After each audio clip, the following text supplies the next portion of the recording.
د واقع اکثر بیانوم موږ لاهور کې ولته پروګرامونو په پروګرام کې عالم بیان کاوه هغه ویل چې زما یو دوست خو چونکې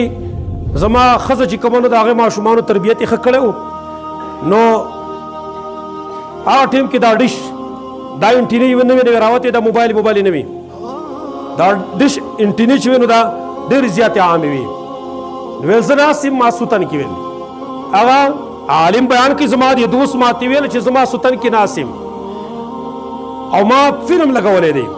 د انډیا فلم مې لګولی دی یو ماشومه زما ماشومه لور زما سره خوا کې ناسته ده زه چې کله دا فلم ګورم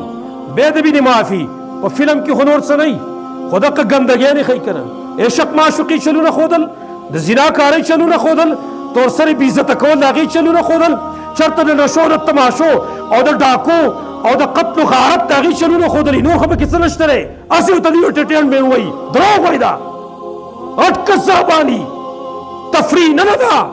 دا خو د فسق او د فجور چل ښودلی دي ورته نو هغې فلم چې موږ کوت د پای کې خو ګانه شروع ده نو په ګانه کې چې کوم هغه نازیبه حرکات کول دواړو هلک او جینۍ نو په دې دوران کې دې ماشوم یې ماته ویله ابو دا دواړه چې کوم دي دا دواړه دا ډېر بې غیرته دي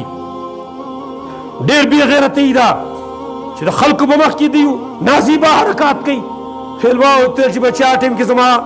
ذهن ته خبر راله ما ورته ویل بچیا دا بې غیرته نه دي دا خو د دیو کسب دی په دیو روپۍ ګټي بې غیرته ستا دا پلار دی چې تا ته دا شی لګولی دی هغه ماشوم یې داسې اثر په ما باندې وکړو چې ما فوراً هغه ډیش انټینه راښکته کړه فوراً مې اسکرین ختم کویلو زما وروڼو خپل بچو که یو تن تربیت ښه وکړي نو د باقیو دپاره دا سبق ګرځي ګورې هلته